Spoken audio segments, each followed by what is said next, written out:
Hey guys, Ryan Soda here, back again doing another movie review, and today we'll be reviewing Ant-Man and the Wasp. Now, Ant-Man and the Wasp is directed by Peyton Reed and features Evangeline Lilly, Paul Rudd, Michael Douglas, Michael Pena, Hannah John Kamen, Lawrence Fishburne, Walton Goggins, Randall Park, Michelle Pfeiffer, Abby Ryder-Fortson, David Dastmalchian, Bobby Cannavale, and Judy Greer.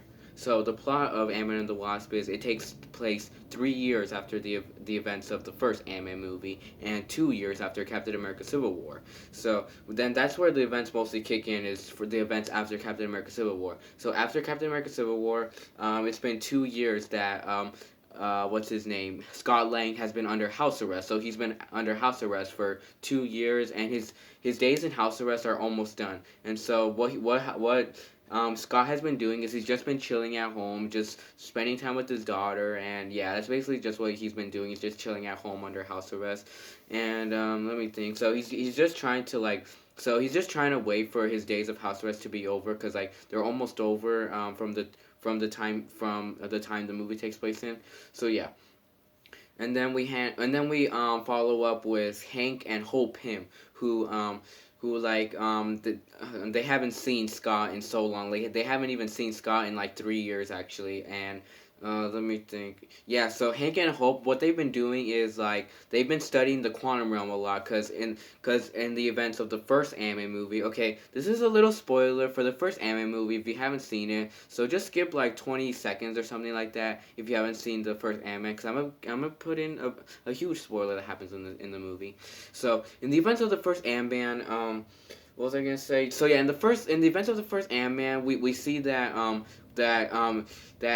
Scott Lang he gets in the quantum realm and then he manages to escape the quantum realm because when he got in the quantum realm that was the only way to save his daughter, and then that killed Darren, the yellow jacket in the first Ant-Man movie. So yeah, and then once he entered the quantum realm, at first they thought that the quantum realm was the like you would die in the quantum realm or something like that, and you would stay there forever. But Scott was able to get out of the quantum realm with like the chip that turns you big, and yeah, and so he turns to normal size as soon as he puts that chip in him, and yeah, and then from there, Hope and Hank have been very like I don't know what the word is called, but they've been studying a lot of quantum physics, just to like know the full properties of the quantum realm, and what else is and they also think that Hank's wife Janet is still alive because in the first Ant-Man movie Hank thought she died because she went in the quantum realm, but no, he might think she's still alive,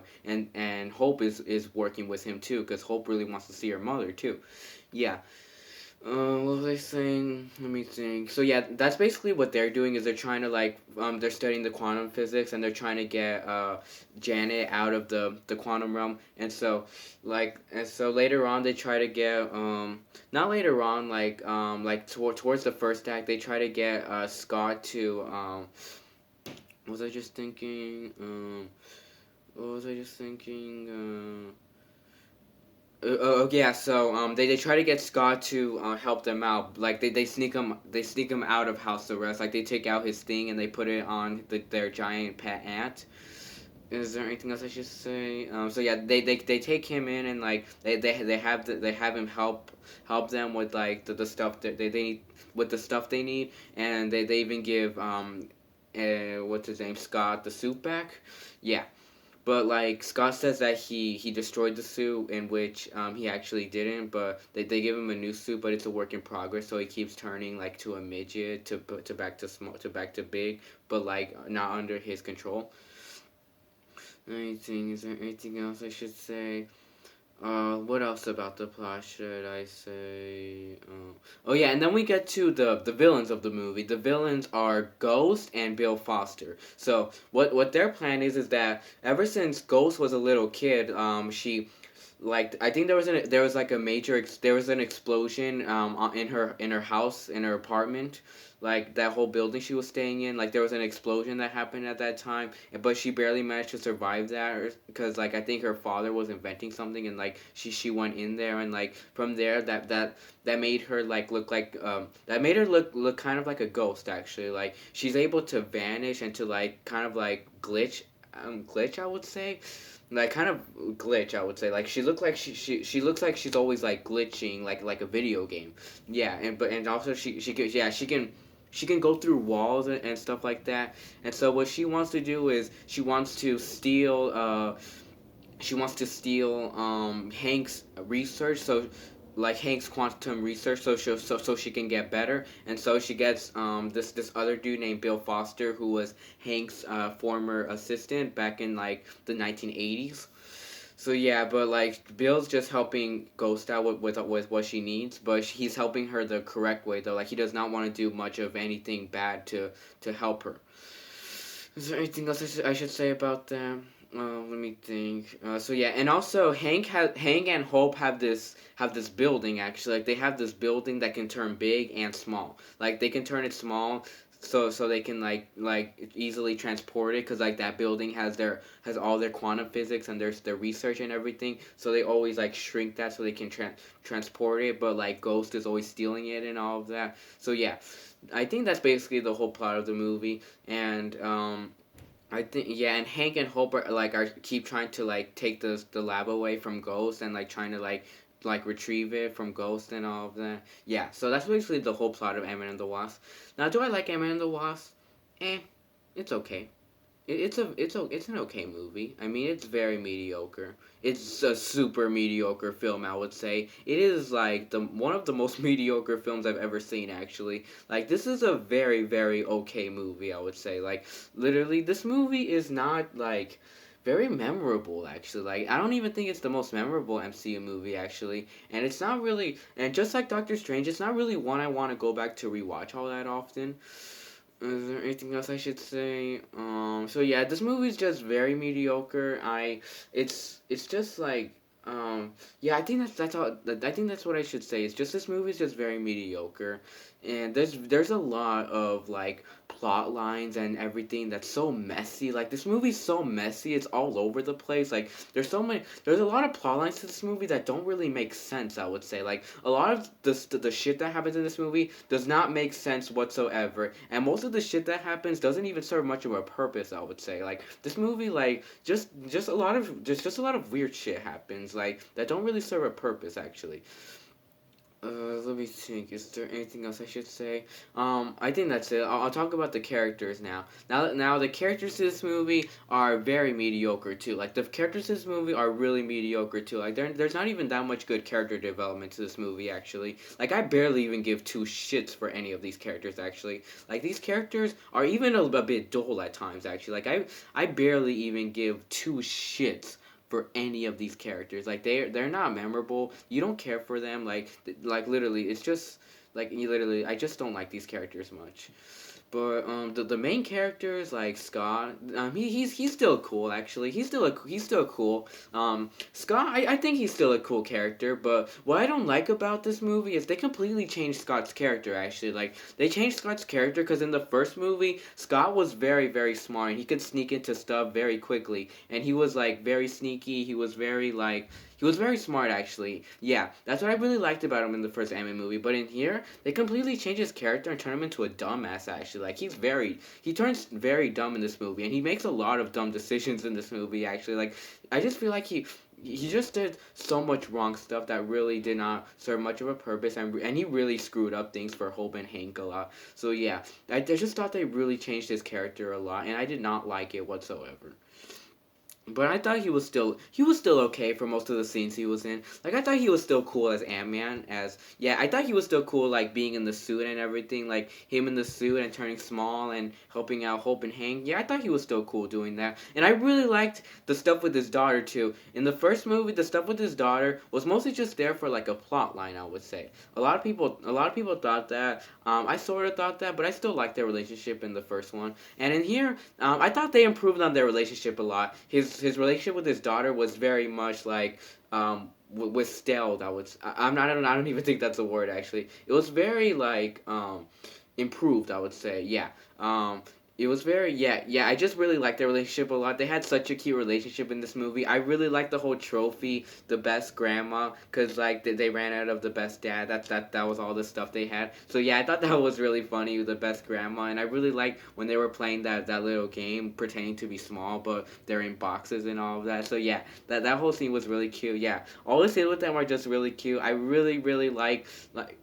I really love that scene where they're talking in the attic, and she's just saying, she's just saying, I think you need a partner, Dad. And he's like, yeah, someone like Hope. And she was like, you think Hope? And then she was like, and then she tells him, I want to be your partner. Like, can't I be your partner? I think I'd make a really good partner. And then Scott was like, he was like, sweetie, you'd make an amazing partner. You make such an awesome partner.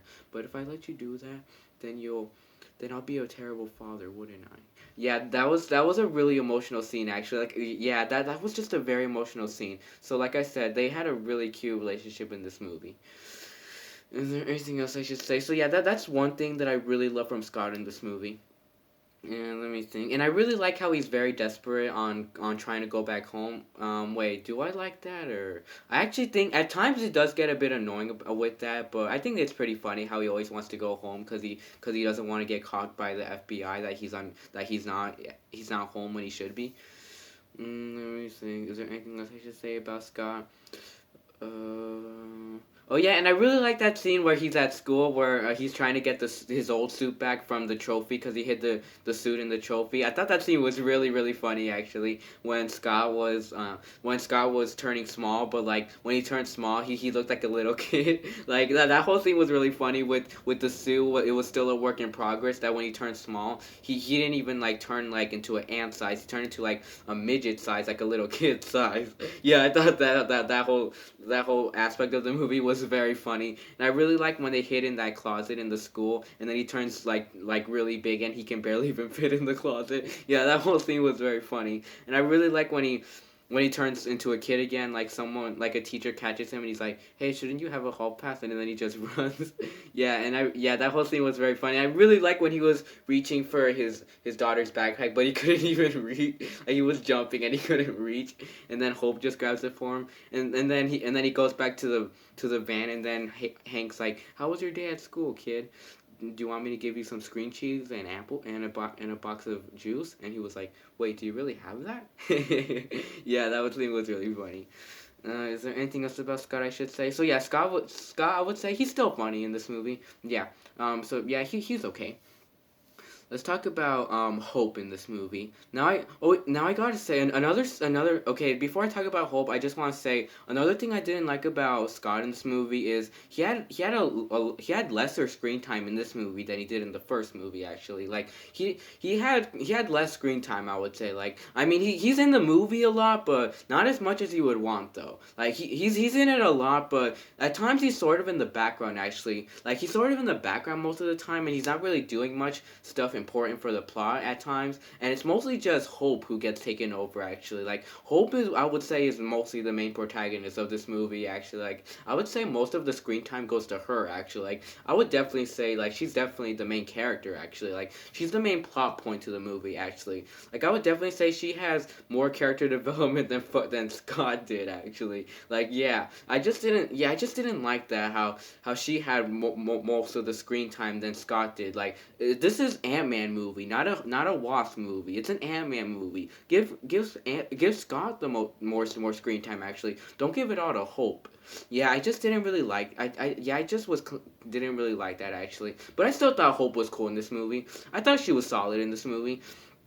Yeah, I liked Hope actually. Like she was pretty dope actually. Like I really like that scene where I really like her wasp costume where she flies around, but tiny. And then I really like that scene where she's fighting Sonny Birch's people, and she's fighting them in the kitchen, and she throws a really big salt at them. And yeah, that whole scene was really really dope. I would say. Yeah. Let me see. Is there anything else I should say about what's her name? Hope.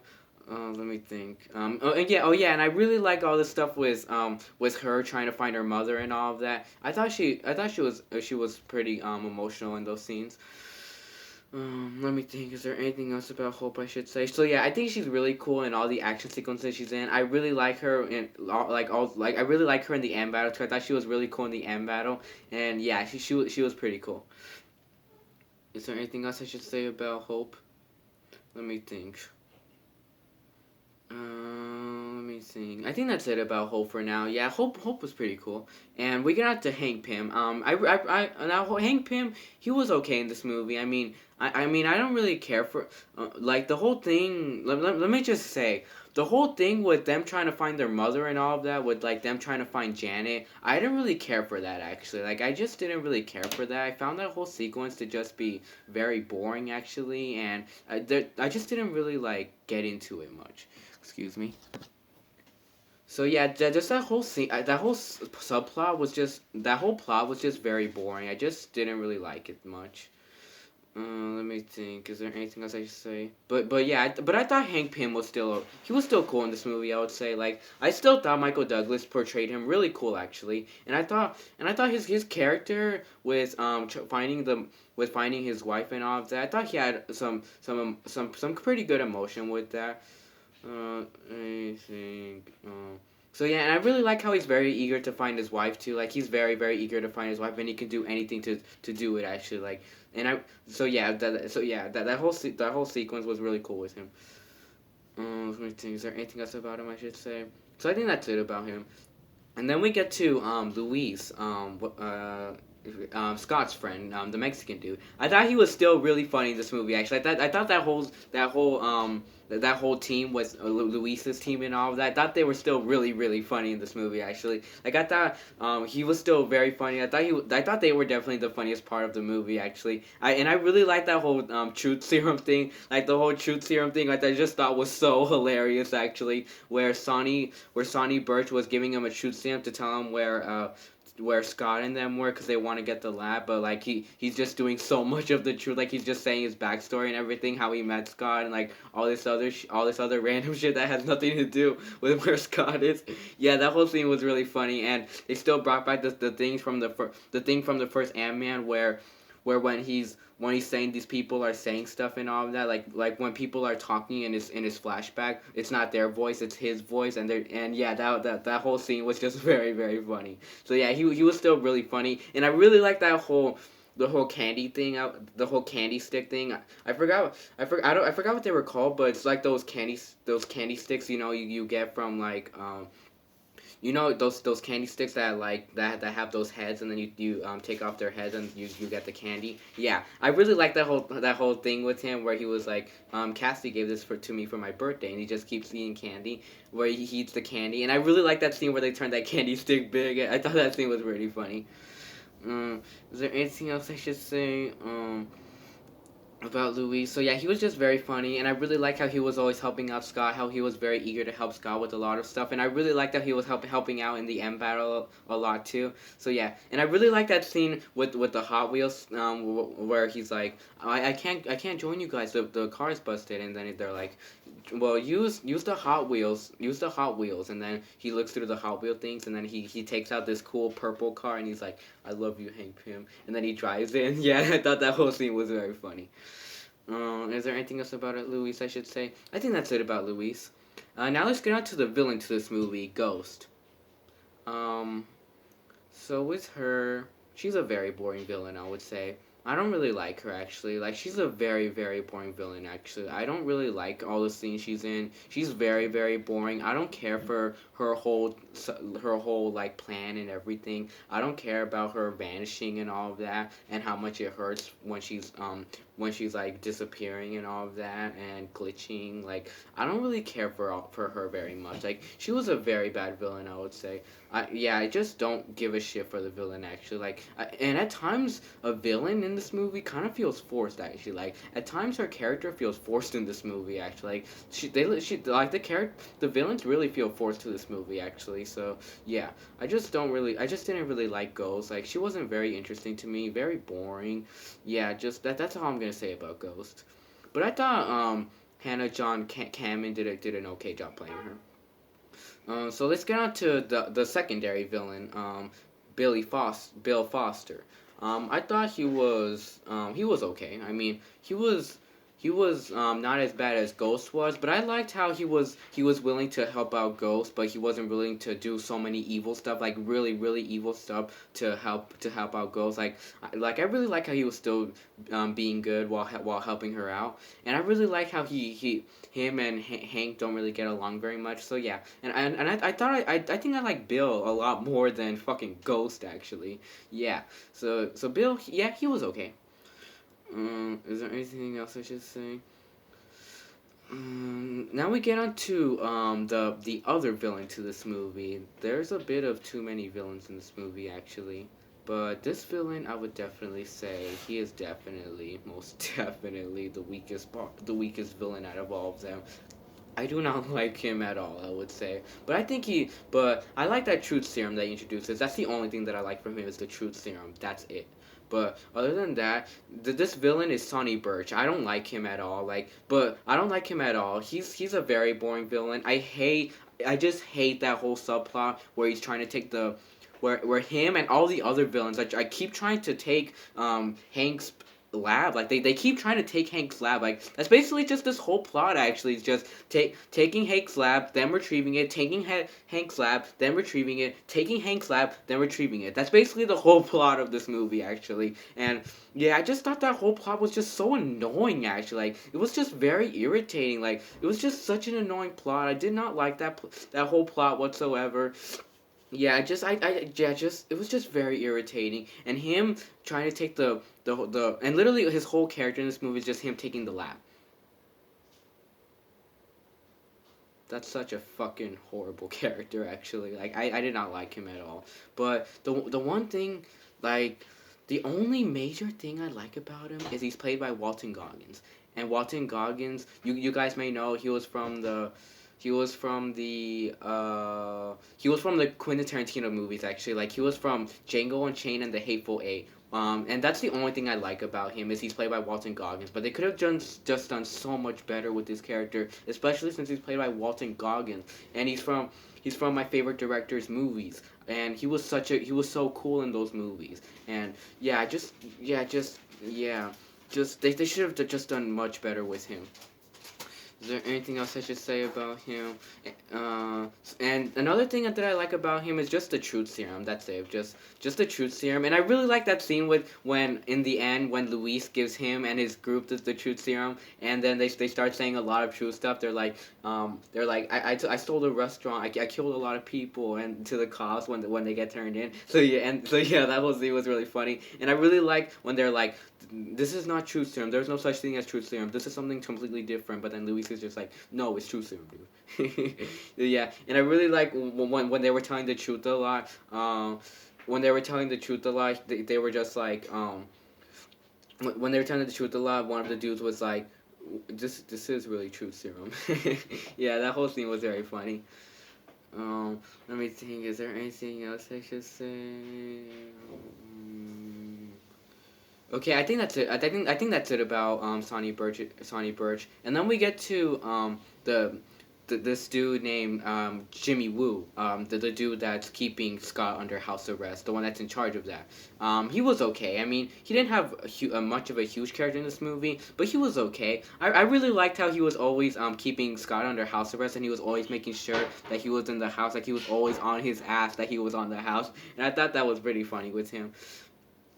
Is there anything else I should say about him? So yeah, he was okay, and he also comes back in the WandaVision too, which is what I really like too. But I'll get into that once I review WandaVision. Is there anything else I should say? What other characters is there?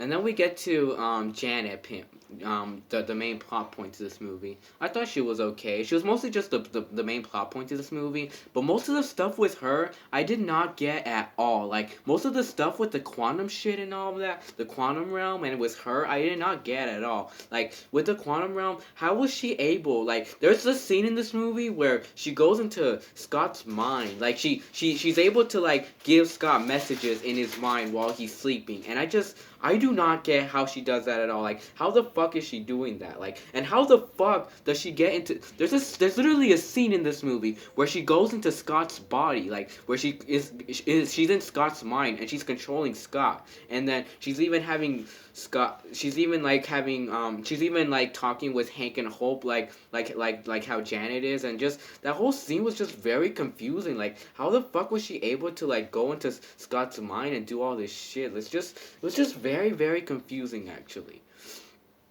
And like it was very confusing how she knew. Like she even had powers in the movie too, where when she does this to someone's head, she can heal them. And I'm just like, how the fuck did you get these powers? Like how the fuck did you like? There's no fucking way you got these powers from the quantum realm actually, because like Scott got out of the quantum realm and he got no powers actually. And yeah, it's just very very confusing actually. Like her with her powers, and she still uses her powers outside of the quantum realm too, which is just so fucking trippy. It's just I literally don't get her character at all actually. Like she's not that much of a good character, I would say. Just so much stuff with quantum physics is just so confusing in this movie. I don't even think Hake and Hope even get all this, even learn a lot from the quantum physics actually. Is there anything else I should say? And I don't even, and like they say that time is different in the quantum realm, but she's been there for like 30 years, and if you're in there for 5 years, you're in there for 5 hours. So what? She was in there for 30 hours, but she still looks old, and she looks old and she aged well. What the fuck? Just it's just I don't like literally. It's just trippy. Like literally, like I don't even know how to explain that. Yeah, it's just I don't like that whole like that whole that whole quantum thing. Just so fucking confusing. Okay, now we get on to Cassie. I already talked about Cassie. I really liked her relationship a lot with her father. I really liked how she wanted to be his partner, but she was just like but like Scott Scott wouldn't let her because he thinks he'd be a terrible dad, which he would. But I really like how she always wanted to be tiny. Like she always wanted to turn tiny. Like she was like, Daddy, I wish you still had all the technology so we can be small. And he's like, I do too, sweetheart. So yeah, I really liked all that stuff with her. And I thought she was really cute actually. But in how you call a puppy cute. Yeah. Um, is there anything else I should say? And then we get to her parents, Cassie's parents, Maggie and Paxton. I thought they were okay. They didn't have much character development, but I thought they were okay. And I really like how Paxton gets along with Scott very well in this movie. Yeah, and I really like how he always has his back in the movie too. But not with all his superhero shit and all of that. Just with the FBI stuff and all of that and his house arrest stuff. Yeah. And Maggie, she doesn't have any character development at all, I would say, but she was okay. Let me think. Judy Greer and Bobby Cannavale, they played them well. I think that's all the characters in this movie. So yeah, all the characters were just very mediocre. I didn't really care for them much. Now let's get into the performances. I thought performances were okay. I mean, they were solid. Not the best performances in the MCU, but pretty solid. Now let's get on to the soundtrack. I thought the soundtrack was okay. I mean, yeah, just the soundtrack. There was nothing to complain about the soundtrack. It was okay. Now let's get on to the. Oh yeah, and let me just say one huge positive about this movie. I would say that does not make me give it a negative rating is the comedy. This movie's very funny. I would say actually, this movie is super funny. Actually, like I would even say this movie is funnier than the first one. Actually, like this movie is super funny. Actually, like there's so many scenes where it makes me laugh. Actually, like there's so much scenes where it makes me crack up. Yeah, it's just super funny. Like all the stuff, like all the stuff with this movie is just super funny. Like a lot of like stuff they say, a lot of shit that happens. I would just say it's very funny actually. Yeah, so I would definitely say the comic relief is like a huge I would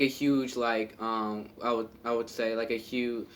Oh, I can't think of the word. Shit, I can't think right now. I would say it's a huge positive to this movie. Yeah. Now let's get on to the pacing to this movie. The pacing wasn't really all that to this movie. The pacing could have been so much better, actually. Like it was it was paced very poorly. A lot of scenes weren't really timed very well. Some scenes were even rushed at times. Some were very slow. So yeah, just the pacing is very messy, I would say. And it was very. This movie was very slow, actually. Like this movie's 2 hours, just 2 hours, but it feels very slow, actually. Is there anything else I should say? Let me think. The special effects. I thought the special effects were pretty good. Yeah, special effects they were pretty good. You can still like the special effects. You can still it's bearable. Like the special effects are bearable. You can still look at them. Yeah. So yeah, special effects they were pretty good. Let me think. Is there anything else I should say? Now let's talk about the end battle. The end battle the end battle I thought was very messy actually. I was gonna say cool, but then I was like, no, it was actually a little messy actually, because there was a lot of taking the lab away and retrieving it and all of that, and a lot of the stuff didn't really make sense to me. And but I really like all this. But in the end battle, I really liked all the scenes where where what's his name, Scott and Hope were in action. Like I thought those scenes were really cool, and I really like when Scott and Luis were in the same car and they were driving it, and I really like when she was turning small a lot, and she was like punching all of Sonny's people, and she was, yeah, and she was like trying to help out Scott with a lot of stuff he needed help with too. Yeah, and I really like all the scenes with where Scott was in action too, where he turns like really big to 80 feet in the ocean. I thought that scene was cool, and just all the scenes with them in action in that scene, I thought were pretty cool. Yeah. Is there anything else I should say about this movie? Okay, there's an end credits to this movie that kind of like takes place after Infinity War, I would say, which kind of teases the events of Endgame, and I thought that end credits I thought was really really cool actually. Like that end credits was really dope actually. Yeah. Is there anything else I should say about this movie? I think that's it about this movie. Yeah. To rate this movie, as far as rating goes, I'll probably rate this movie either a B minus or a C plus. Let me think. I'll rate this movie a C plus actually, because this movie's not very it's very boring actually. Yeah. Bye, and see you all in the next review.